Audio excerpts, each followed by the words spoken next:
পৃথিবীতে সবথেকে সুন্দর এবং মধুর মিষ্টি ডাক হলো মা। কিন্তু অনেকেরই বোধ হয় মনের মধ্যে কোথাও একটা আশঙ্কা থেকে যায় যে আমি কি সত্যি মা হতে পারবো। ঠিক, অনেক সময় দেখা যায় কোনো অজানা কারণে হোক বা সেটা কোনো মানসিক কারণে হতে পারে বা শারীরিক কারণে হতে পারে, যে স্বাভাবিক পদ্ধতিতে একজন মহিলা মা হয়ে ওঠেন ঠিক স্বাভাবিক পদ্ধতিতে মা হয়ে উঠতে পারছেন না। ঠিক ধরেছেন। আজকে আমাদের আলোচ্য বিষয় হলো কিভাবে বন্ধ্যাত্ব ঘুচিয়ে আইভিএফ অথবা টেস্ট টিউব বেবির মাধ্যমে একজন মা হয়ে উঠতে পারেন। আজকে আমাদের মধ্যে আছেন মিসেস দেবযানী ঘোষ, একজন সম্পূর্ণা নারী, অবশ্যই একজন পরিপূর্ণা মা, যিনি অনেক বাধা বিপত্তি পেরিয়ে তার মাতৃত্বের যাত্রা সম্পূর্ণ করেছেন। নমস্কার দেবযানী দি, কেমন আছো বলো? ভালো আছি, তুমি কেমন আছো? খুব ভালো আছি। তোমার বেবি কেমন আছে? আমার বেবি আছে, ভালো আছে, আমার মেয়ে ভালোই আছে, মোটামুটি আছে। আচ্ছা দেবযানী দি, আমি জানতে চাই যে তুমি ধরো রিনিউতে ডক্টর রাজীব আগরওয়ালের কাছে আসার আগে তোমার একটা প্রিভিয়াস হিস্ট্রি ছিল, তুমি অনেক দিন ধরেই আইভিএফ ট্রাই করছো, অনেক দিন ধরেই তুমি বেবি প্ল্যান করার চেষ্টা করছো, তো তোমার হিস্ট্রি সম্পর্কে যদি আমাদেরকে একটু শেয়ার করো। দেখো, হিস্ট্রিটা ঘাটতে খুব কষ্ট হয়, কারণ ওটা তো খুব আমার পেইনফুল একটা অভিজ্ঞতা। তবুও বলছি, আমি অনেকবারই চেষ্টা করেছি, বিভিন্নভাবে, বিভিন্ন সময়, বিভিন্ন মানে বছর চলে গেছে আমার এই চেষ্টা করতে করতে বাচ্চার ব্যাপারে। তবুও চেষ্টা তো করতেই হবে। সেই আমি ডক্টর রাজীবের কাছে আসার আগে, রিনিউতে আসার আগে আমি 4 বছর, 4-5 বছর ধরে আমি চেষ্টা করেই যাচ্ছি বাচ্চার ব্যাপারে, আইভিএফ এর ব্যাপারে, কিন্তু সাকসেসফুল হতে পারছিলাম না। আচ্ছা, যদিও আমার তোমাকে জিজ্ঞেস করা উচিত নয়, তাও তোমার এখন এজ কত হবে দেবযানী দি? আমি যখন রিনিউতে এসেছি তখন আমার এজ 49 ইয়ার্স এসে হয়ে গেছিল। 49 ইয়ার্স, মানে মোস্ট অফ দ্য ওমেন 35 বছরের পর থেকে আফটার 35 তারা মানে প্রেগন্যান্সি নেওয়ার কথা হলে অন্তত দ্বিতীয়বার চিন্তা করে যে আমি এই এজেও প্রেগন্যান্সি নিতে পারবো কিনা, কিন্তু 49 ইজ খুব মানে খুব রিস্কের ব্যাপার। আর তোমার অনেক সাহস আছে বলতে হবে যে তুমি এই 49 ইয়ার্স এজেও তুমি এগিয়েছো মাতৃত্বের দিকে। আমাকে দেখো, মাতৃত্বের স্বাদ পাবে তো ওই টানটা না আমি অস্বীকার করতে পারি না।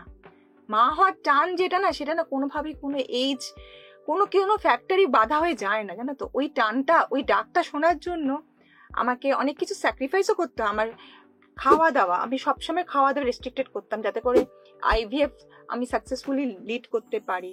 খাওয়া দাওয়া আমার রেস্ট্রিকশন ছিল, আমি যা তা জিনিস সেরকম ভাবে খেতাম না। তারপরে মেন্টাল বুস্টিং তো থাকেই, আমার হাজবেন্ড আমাকে যথেষ্ট বুস্টিং করেছে যাতে করে আমি এটা সাকসেসফুল করতে পারি। আমার হাজবেন্ডের বিশাল বড় অবদান আছে এই ক্ষেত্রে।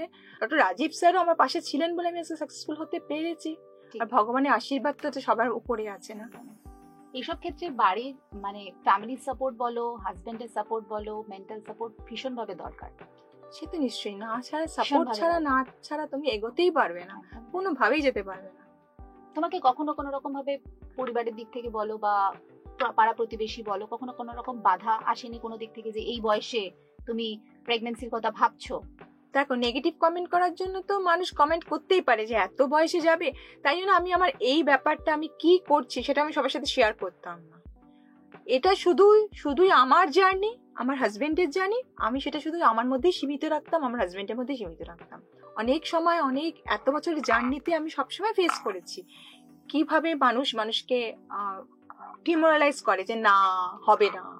সেই জায়গা থেকে দাঁড়িয়ে থেকে আমি সবসময় আমি এটাকে আমার মধ্যেই সীমিত রেখেছি, আমার হাজবেন্ডের মধ্যেই সীমিত রেখেছি। আর ম্যাক্সিমাম জেনেছে হয়তো আর 2-1 ক্লোজ রিলেটিভ, আমার ভাইয়ের বউ, এইটুক পর্যন্ত আমরা সীমিত রেখেছি। দেবযানী দি, তোমার এই ফার্টিলিটি ট্রিটমেন্টের অভিজ্ঞতা সম্পর্কে যদি আমাদের সাথে একটু শেয়ার করো, খুব ভালো হয়। তোমার তো আমার একটা মিসক্যারেজ হয়েছিল,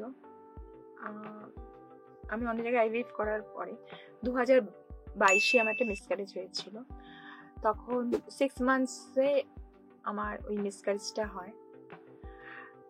তো আমি খুব ভেঙে পড়েছিলাম, কি করব না বুঝতে পারছিলাম সেই সময় যে আমি কোথায় আবার কিভাবে করব, আইভিএফ কি করতে পারবো না, আমার কি আর বেবি হবে। আমি এতখানি ওই সিচুয়েশনে পড়ে গেছিলাম। সেই সময় আমার একজন ভাই আমাকে ডক্টর রাজীব স্যারের কাছে নিয়ে আসে, রিনিউতে নিয়ে আসে। তো রিনিউতে আসার পরে আমি খুবই মানে আমার যে ফার্টিলিটি ট্রিটমেন্ট মানে আইভিএফ মানে এমব্রয় ট্রান্সফার করার আগে যে ফেজটা ছিল, সেই ফেজটা খুবই ভয়ের ছিল। আমি সবসময় খুব ভয়ে থাকতাম যে পারবো তো, হবে তো, মানে আমি কি কনসিভ করতে পারবো তো, কনসিভ করলেও আমি এটা সাকসেসফুলি যেতে পারবো তো এই পিরিয়ডটা দিয়ে, জার্নিটা কি কমপ্লিট করতে পারবো? সেইভাবে আমি জার্নিটা শুরু করেছিলাম। আর স্যার, ডক্টর রাজীব স্যার আমাকে সবসময় খুব মোরাল বুস্টিং দিয়েছিলেন। সেই সঙ্গে রিনিউর প্রত্যেকটা স্টাফই, আমি সল্টলেকেই দেখাতাম বেশিরভাগটাই, তো সেখানেও আমাকে সবাই মিলে আমাকে খুব সাহায্য করেছে। কারণ সবাই জানে যে তোমার যখন ট্রিটমেন্ট চলাকালীন বা ট্রিটমেন্টের প্রেগন্যান্সি আসার আগে অব্দি ওই ফার্টিলিটি ট্রিটমেন্টে তুমি খুবই স্ট্রেস থাকতে, তুমি খুবই ভয় থাকতে, আতঙ্কিত, যে কোনো সময় যখনই আসতে তুমি কি হবে সবসময় তোমার মধ্যে একটা স্ট্রেস কাজ করতো। সেটা তোমাদেরকে খুব বিরক্ত করতাম। সেই ফেজটা তুমি কি করে কাটালে? ফেজটা যে তোমাদের সাহায্য নিয়েছি, মেন্ট আর বর তো আছেই, সাহায্য নিয়ে আমি কাটাতে পেরেছি। কিন্তু খুব মানে আমি তোমাদেরকে সবসময় খুব বিরক্ত করেছি, ফোনে সবসময় জিজ্ঞেস করেছি কি হবে, এটা যদি এই রিপোর্ট আসে, রিপোর্টের রেজাল্ট যদি এটা আসে তাহলে আমার কি হবে, সবসময় কোনো না কোনো ভাবে এই জানতে চেয়েছি। পেশেন্টস আর অলওয়েজ প্রাইসলেস আমাদের কাছে, সব সময় আমরা আছি তোমাদের পাশে, যে কোনো সময় যে কোনো মুহূর্তে। থ্যাঙ্কস, সেটা তোমরা ছিলে বলে। যাই হোক, অতদিনের পরেও মানে অতখানি 6 মান্থসে গিয়ে একটা বেবিকে ক্যারি করার পরেও যদি মিসক্যারেজ হয় তখন তো খুবই প্যাথেটিক হয় না ব্যাপারটা? পুরনো কথা ভেবে তো আমাদের আর পুরনো কথায় গিয়ে কোনো দরকার নেই। এখন তুমি একটা নতুন একটা ফুটফুটে একটা ছোট্ট বাচ্চা মেয়ের মা, সেটা ফুটফুটে একটা মেয়ে পেয়েছো, সেইটা নিয়ে আগামী জীবনটা তোমার সেটা নিয়েই কাটবে। দেবযানীদি, যখন তোমার মিসক্যারেজ হয়েছিল, তুমি যখন মেনশন করলে এখনই, তো মিসক্যারেজ তোমার কত বছর বয়সে হয়েছিল? আমার 48 ইয়ার্সে মিসক্যারেজটা হয়েছিল। তো আফটার আইভিএফ তোমাকে কি কি অ্যাডভাইস করা হয়েছিল? কারণ তোমার 48 ইয়ার্সে একটা মিসক্যারেজ অলরেডি হয়ে গেছে, তুমি যখন এখানে এসেছো তখন তোমার 49 প্লাস। হ্যাঁ, তখন তোমাকে কোনো অ্যাডভাইস দেওয়া হয়েছিল নিশ্চয়ই? হ্যাঁ, আমি যখন রিনিউতে আসার পরে আমার তো এমব্রায় ট্রান্সফারের পরে আমাকে জাস্ট 1 থেকে 2 দিনের জন্য বেড রেস্টের অ্যাডভাইস করা হয়েছিল। কিন্তু যেহেতু আমার মিসক্যারেজের ওই ঘটনাটা ছিল বলে আমি বেড রেস্ট আরো বেশি দিন নিয়েছিলাম। এটা হচ্ছে ঘটনাটা। মানে ডক্টর তোমাকে স্পেসিফিক্যালি আইভিএফ এর পরে কোনো অ্যাডভাইস করেননি? আর অ্যাকচুয়ালি বেড রেস্ট বলাটা ভুল। আমি এটা ওয়ার্কিং ওম্যান, আমি মানে অফিসে যাইনি ঠিকই, কিন্তু বাড়িতে আমি ঘুরে বেড়াতাম, বাড়িতে আমি হাঁটাচলা করতাম, যেরকম নর্মাল লাইফ লিড করে সেরকমই করতাম। হয়তো কাজ বসে কোথাও নিচু হয়ে বসতাম না, আর ওরকম কিছু কাজকর্ম করতাম না। এমনকি তখন আমার স্টমাক আপসেটও হয়েছিল আফটার মানে এমব্রয় ট্রান্সফারের পরে। আমি খুব ভয় পাচ্ছিলাম, এমব্রয়টা ট্রান্সফার হলো, এখন আমার স্টমাক আপসেট হলো, আমি কি আলটিমেটলি আমার বিটা এসসিজি যখন হবে, রেজাল্টটা বেরোলে যে ভেতরে আমি প্রেগনেন্ট অর নট, সেটা কি আমার পজিটিভ আসবে তো আমি এটা নিয়েও খুব ভয় ছিলাম।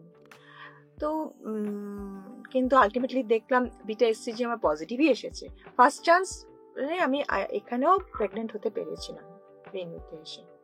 আমাদের সঙ্গে আছেন দেবযানীদি।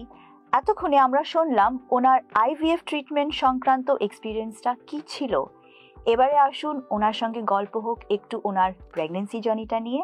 দেবযানীদি, আপনি যে আমাদের এখানে ট্রিটমেন্ট নেওয়ার জন্য এসেছেন, প্রেগন্যান্সি আসার জন্য আপনার কত সময় লাগলো? অ্যাকচুয়ালি যদি বলতে হয়, আমি খুবই লাকি ছিলাম, কোন এমব্রয় ট্রান্সফার করছে ফার্স্ট অ্যাটেম্পটে আমি প্রেগনেন্ট হতে পেরেছি। খুব ভালো।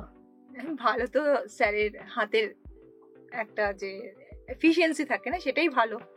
দেবযানীদি, যখন তোমার প্রেগন্যান্সি এলো, তোমার প্রথম 3 মাস তোমার কোনো অসুবিধে, কোনো সমস্যা, তোমাকে কি ডক্টর বলেছে তোমাকে প্রথম 3 মাস বেড রেস্টে থাকতে হবে? না, সত্যি কথা বলতে আমাকে কখনোই বলা হয়নি যে আমাকে বেড রেস্ট থাকতে হবে।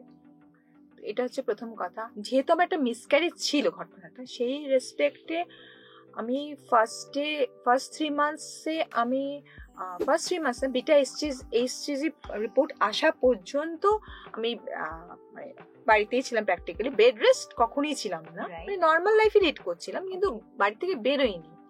কিন্তু আফটার বিটা এসসিজি পজিটিভ আসার পরে তারপর থেকে আমি আমার অফিসে জয়েন করি, এবং আমি সপ্তাহে 2 থেকে 3 দিন আমি অফিস যেতাম।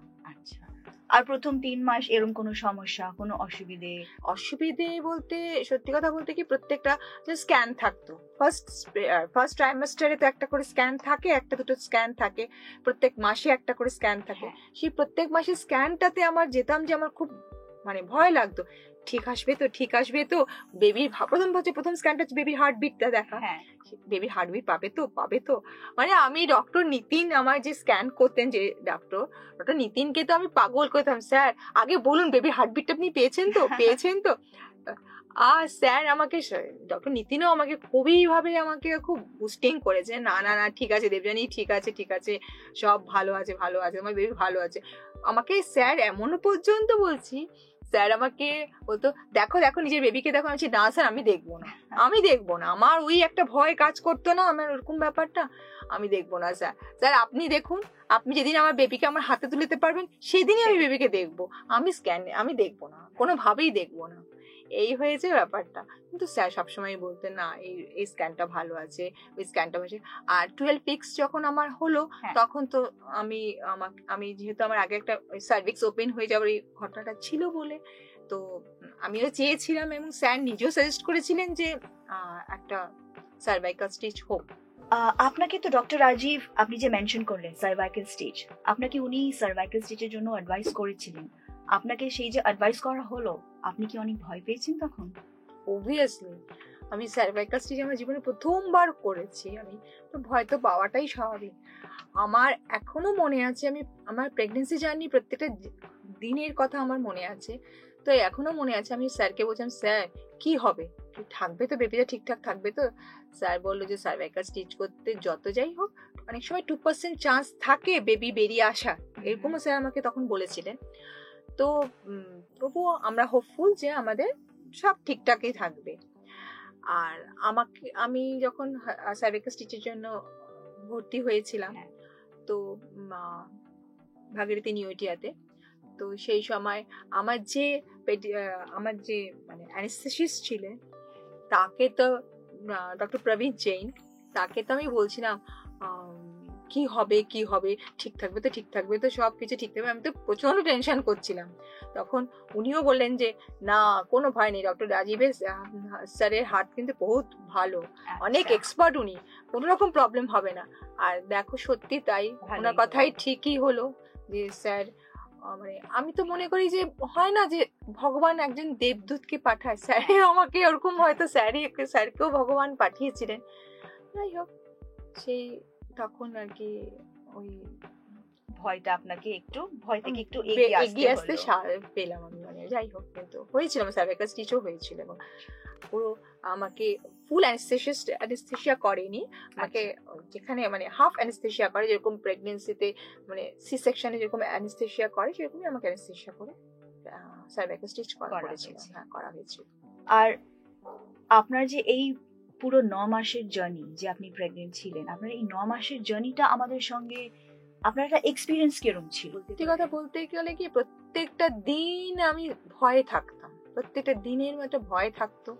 অ্যাট দ্য সেম টাইম আমার একটা মানে হয় না দুটো মাইন্ড কাজ করতো, না আমি পারবো, একটা সময় মনে হতো না পারবো না।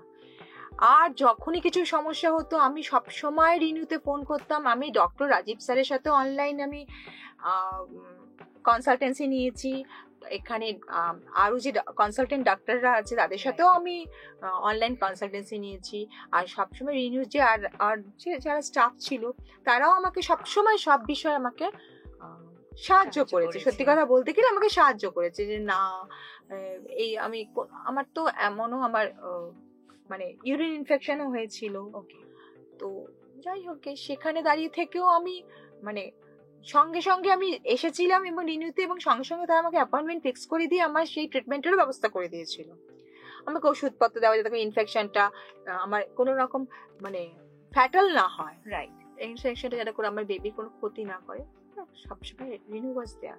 ওকে, সো সেই ক্ষেত্রে আর কোনো তো এরকম কোনো বেশি আপনার প্রেগনেন্সিতে বুঝি কমপ্লিকেশন ছিল না? সবই যা আমি বুঝি একটা ভালোই, যেখানে আপনি সমস্যা পেয়েছেন আপনি সেই সাপোর্টটা পেয়েছেন। আর ওভারঅল প্রেগনেন্সি জার্নিটা আপনার মোটামুটি উইদাউট মাচ কমপ্লিকেশন ছিল? হ্যাঁ, কমপ্লিকেশন তো এই যে কমপ্লিকেশন থাকাটা স্বাভাবিক, হয়তো এই যে কমপ্লিকেশন থাকাটা স্বাভাবিক, যেমন প্রেশার থাকা বা সুগার থাকা। সেই জন্য এখানে দাঁড়িয়ে থেকে আমি একটা জিনিস আমি শিখেছি এখানে স্যারের কাছ থেকে, সত্যি কথা বলতে, যে আমি আমার ফুড হ্যাবিটসটাকে না স্যার অনেক, আমি কোনো প্রোটিন ডায়েট খেতাম আমি ঠিকই, যতখানি খেলে মানে কোন রকম মানে হেলথ ড্রিঙ্কস আমি খাইনি। তার কারণ হচ্ছে যাতে করে আমার ডায়াবেটিক না হয়ে যায়, যেটা আর কি হয় না প্রেগনেন্সি রিলেটেড ডায়াবেটিক্স যেটা হয়, সেটা যাতে করে না আমাকে আমি সাফার করি। তারপরে আমার প্রেশারের জন্য আমি কাঁচা নুন খেতাম না, কোনো রকম ভাবে আমার নুন খাওয়া বারণ ছিল, ওরকম নুন খাওয়া। মানে আমি স্যারকে শুধু একদিন জিজ্ঞেস করেছিলাম, স্যার আমি কি একটু কাঁচা নুন খেতে পারি, সামান্য একটু, আমার প্রেশারটা লো হয়ে যাচ্ছে। স্যার আমাকে বলেছেন খবরদার আপনি একবারও খাবেন না। তো এই জিনিসটা আমার, মানে আমি বললাম না যেটা হয় আর কি, যে এইচের সাথে সাথে কমপ্লিকেশনটা বেশি আসাটাই স্বাভাবিক, কিন্তু আমার ক্ষেত্রে সেটা হয়নি। হয়তো সেই দিক থেকে আমি লাকি যে আমি সেই সব জিনিস আমাকে সাফার করতে হয়নি। তুমি যে আগে বললে তোমার যখনই কোনো অসুবিধা হতো, প্রশ্ন হতো বা কমপ্লিকেশন হতো, ডক্টর রাজীবের চেম্বারে তুমি রিচ আউট করতে। এই 9 মাসে তোমার কি মনে হলো যখনই তুমি আমাদের সঙ্গে রিচ আউট করার চেষ্টা করেছো কোনো কারণের জন্য, আমরা তোমার সঙ্গে ছিলাম, তোমার সাথে ছিলাম, যা অসুবিধে হলো, যা প্রশ্ন হলো, সব তোমার ওগুলো আমরা আনসার করতে পেরেছি? ডক্টর রাজীব তোমার সঙ্গে ছিল এই 9 মাসে? নিশ্চয়ই, স্যার তো খুবই বিজি ডাক্তার, নো ডাউট। তা সত্ত্বেও স্যার, মানে স্যার টেক্স হিজ ডিসিশন, এখানে কিছু করার নেই। স্যার জানে, sir takes decision of every patient, প্রত্যেকটা পেশেন্টের ডিসিশন নিজে নেয়। তো এখানেই স্যারের এফিসিয়েন্সিটা, বা এখানেই স্যারের একটা আলাদা, মানে স্যার আলাদা করে দেখা যায়। তো যাই হোক, কি হয় না যে মানে ঘর পোড়া গরু সিঁদুরে মেঘ দেখলেও ভয় পায়, আমি একটু ভয় তো পেতামই যে কি হবে। তো সেখানে দাঁড়িয়ে থেকে প্রত্যেকের সময় যখনই আমার প্রবলেম হয়েছে, আমার ধরুন কোনো সময় একটু ইউরিনটা একটু ইয়েলো হয়েছে, আমি সেইটাতেও প্যানিক করে ফোন করতাম। আমি প্যানিক করিনি এরকম হয়নি একটা দিনও, প্রত্যেকটা দিনই প্যানিক করেছি, এবং প্রত্যেকটা দিনই আমি হয়তো রিনিউর কাউকে না কাউকে আমি ফোন করেছি, কেউ না কেউ আমাকে হেল্প করেছে, এন্ড স্যার তো করেইছেনই সঙ্গে। এই হচ্ছে পুরো ব্যাপারটা। আর যখন তোমাকে ডক্টর রাজীব বলল এই যে হয়েছে, তোমার সেই ফিলিংটা কিরকম ছিল, সেই এক্সপিরিয়েন্সটা কিরকম ছিল? স্যার যখন আমার সি সেকশন হলো, তো স্যার আমার বেবিকে নিয়ে এসে বললো, দেখো দেবযানী তোমার মেয়ে হয়েছে। ওই যে হয়েছে বলেছে, তাই বললাম স্যার আপনার জন্যই তো আমি ওকে পেলাম। খুবই ভালো লেগেছে, যেটা হয় আর কি, একজনকে তো লাগে না, কেউ না কেউ তো এসে দাঁড়াতে হবে না পাশে, না হলে কি করে হবে। তুমি বলতে চাইছো কি তুমি যখনই ডক্টর রাজীবের কাছে এসছো, ওনাকে সঙ্গে পেয়েছো, সেটা ওনার একটা মেডিকেল অ্যাডভাইস হোক, সেটা ওনার একটা মোটিভেশন হোক, সবসময় পেয়েছো? হ্যাঁ, অবভিয়াসলি। এই যে প্রেগন্যান্সি করতে গেলে সবার আগে মোটিভেশনটা তো সবসময় দরকার হয়, একটা মোটিভেশনাল জার্নি, যেখানে দাঁড়িয়ে থেকে মনে হয় সবসময় পারবো না, আবার নিজে মানে ওই করতে মাইন্ডসেট করতে হয়, না আমি পারবো, পারতে আমাকে হবে। আমি যতবারই পিছনে মিসক্যারেজের কথা বলতে গেছি স্যারকে, স্যার বলছে পিছনে মিসক্যারেজ হয়েছে ওটা আমরা ভুলে যাব, ওটা আমরা আলোচনা করব না। স্যার সবসময় এইভাবেই আমাকে বলেছেন, মানে ওইটা দরকার।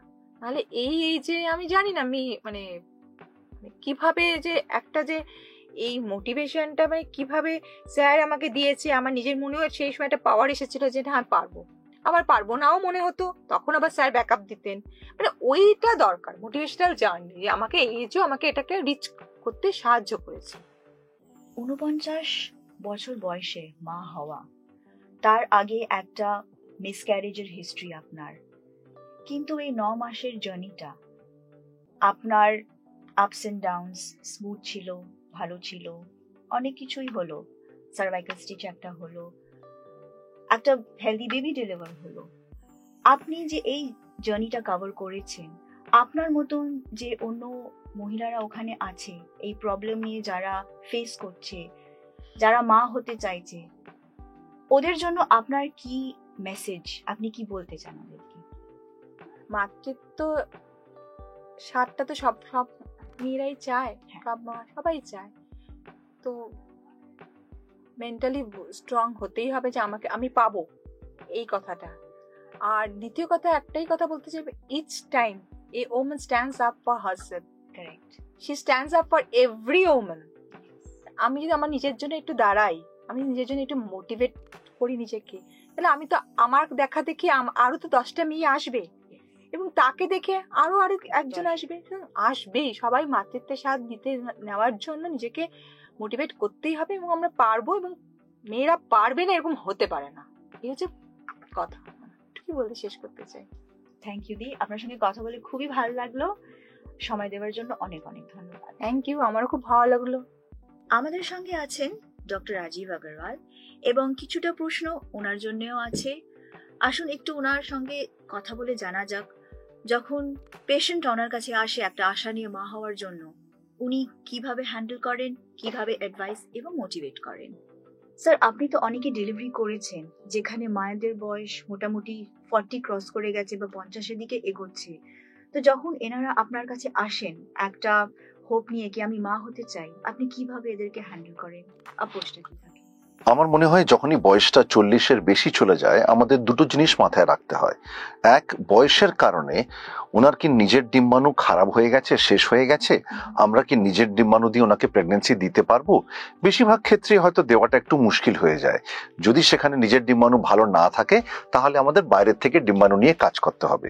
তার থেকে আরো বেশি ইম্পর্টেন্ট হচ্ছে যে 40-এর পরে ওনারা কি শারীরিকভাবে মানসিকভাবে সুস্থ, সেই পরীক্ষাগুলো আমাদের করে নিতে হয়। অনেক সময় আমরা এনাকে আমাদের যে ইনহাউস সাইকোলজিস্ট কাউন্সিলর থাকে তার কাছে পাঠাই, যে জানার জন্য, বোঝার জন্য যে তারা মেন্টালি কতটা স্ট্রং।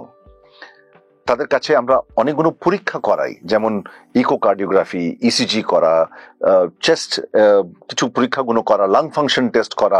এগুলো করে আমরা বোঝার চেষ্টা করি যে তারা ফিজিক্যালি কতটা স্ট্রং, তাদের অন্য কোনো বড় প্রবলেম আছে কিনা, হয়তো ব্লাড প্রেশার খুব বেশি আছে, সিভিয়ার ডায়াবেটিস আছে, সেসব ক্ষেত্রে প্রেগনেন্সি করাটা একটু মুশকিল হয়ে যায় কিংবা একটা চ্যালেঞ্জ হয়ে যায়। না হলে এই সব জিনিস যদি ভালো থেকে থাকে 40-র পরে প্রেগনেন্সি করাটা কোনো বড় ব্যাপারই নয়। দেবযানী দির সঙ্গে যখন কথা হচ্ছিল তখন উনি একটা জিনিস মেনশন করলেন, আপনি ওনাকে নাকি সার্ভাইকাল স্টিচের একটা অ্যাডভাইস করেছিলেন। আমাদের একটু জানাবেন, what is this cervical stitch, কেন হয়, কি হয়, কোনো রিস্ক আছে এতে? সো জরায়ুর নিচের দিকে একটা মুখ থাকে, একটা ইন্টারনাল অস যেটাকে আমরা বলে থাকি। ওই জরায়ুর মুখে কিছু মাসেলস থাকে, যেটা যখন স্ট্রং থাকে সে প্রেগনেন্সিটাকে 9 মাস জরায়ুর ভিতরে হোল্ড করে রাখতে পারে। কোনো কারণে সেই মাসেলস গুলো যদি উইক হয়ে যায় কিংবা সময়ের আগে যদি খুলে যায়, বাচ্চাটা টাইমের আগে বেরিয়ে যাবে। এমন কোনো পেশেন্টের যদি হিস্ট্রি থেকে থাকে আগের থেকে, যেমন দেবযানীর ক্ষেত্রে ছিল, অথবা কোনো যদি রিস্ক ফ্যাক্টর থেকে থাকে, কেমন রিস্ক ফ্যাক্টর, যদি তার টুইন প্রেগনেন্সি থেকে থাকে কিংবা ট্রিপলেট প্রেগনেন্সি থেকে থাকে, তার যদি সিভিয়ার ডায়াবেটিস থেকে থাকে, এই সব ক্ষেত্রে অনেক সময় জরায়ুর মুখে একটা স্টিচ করে দিলে সেই জরায়ুর মুখটা আবার স্ট্রং হয়ে যায়। পুরো 9 মাস ওই স্টিচটা ওই জায়গাটাতে থাকে এবং ডেলিভারির আগে কিংবা ডেলিভারির ঠিক পরে আমরা সেই স্টিচটাকে কেটে দিই, তখন ডেলিভারিটা খুব ইজিলি করে নেওয়া যায়। আর এই ক্ষেত্রে যখন সার্ভাইকাল স্টিচটা হয়, এই ক্ষেত্রে কোনো রিস্ক হয় না? মানে দেখুন, এমন কোনো প্রসেস নেই যেখানে কোনো রিস্ক থাকবে না। এবার এই সার্ভাইকাল স্টিচটা দেওয়া হয় স্পাইনাল অ্যানেস্থিজিয়াতে, আমরা অজ্ঞান করি না, যাতে বাচ্চাকে যেন অ্যানেস্থিজিয়া না দেওয়া হয়। তাহলে একটা পিঠে ইঞ্জেকশন দিয়ে লোয়ার পার্টটাকে অবশ করে দিয়ে আমরা জরায়ুর মুখে ওই স্টিচটা দিয়ে থাকি। হ্যাঁ, it is an established treatment. Crore crore মহিলাদের এই স্টিচ করা হয়েছে। দেখা গেছে যে একটা 1% হয়তো রিস্ক থাকতে পারে, যে স্টিচ দেওয়ার সময় কিংবা দেওয়ার কারণে হয়তো জল ভেঙে গেল কিংবা একটা মিসক্যারেজ হয়ে যেতে পারে। কিন্তু আমরা স্টিচ তো এমনি সবাইকে দিচ্ছি না। স্টিচ আমরা তখনই তাদেরই করে থাকি যাদের বেনিফিটের সম্ভাবনাটা অনেকটাই বেশি। রিস্ক যদিও 1% থেকে থাকে, সেটা আমাদের একসেপ্ট করতে হয়, কেন কি ওটা না করলে প্রবলেমটা আরো বেশি বড় হতে পারে। তো এখানে আমরা বলতে পারি the benefit is more than the risk. Absolutely. Let's take reference of Devjani Di. উনি এসেছেন at the age of 49 wanting to get pregnant. আপনি এই ধরনের মহিলা যারা মা হতে চায়, আপনি কি অ্যাডভাইস করেন ওদেরকে, কিভাবে মোটিভেট করবেন to go ahead with this journey? আমার মনে হয় দেবযানীর ক্ষেত্রে আমার কাজটা খুবই ইজি হয়ে গেছিল, কেন কি Debjani was more motivated than I was, and I think more than the doctor. কেন কি আমার কাজ সে 20 বছর বয়স হোক কিংবা 40 বছর বয়স হোক, আমার কাজটা রিয়েলি এক। কিন্তু পেশেন্ট যদি এতটা পজিটিভিটি আর মোটিভেশন আর উইল পাওয়ার নিয়ে আসে, majority of our work is done. So I think what we need to learn from Debjani's experience and Debjani's case is that faith, trust and positivity can take you over more or less all the hurdles. And that is the faith we need to maintain. We need to understand যে doctor আর পেশেন্টের না এ এক জুটি, আমরা একসঙ্গে যদি হাত ধরে কাজ করি এমন কোনো সমস্যা নেই যেটাকে আমরা হয়তো ওভারকাম করতে পারবো না। হ্যাঁ, হয়তো একটু কষ্ট হতে পারে, রাস্তাটা একটু লম্বা হতে পারে, কিন্তু সেই পথটা আমরা কাটিয়ে যে জায়গায় পৌঁছতে চাইছি সেখানে পৌঁছবো না সেটা হতে পারে না। Thank you so much, sir. It was great talking to you and having your viewpoint. Thank you.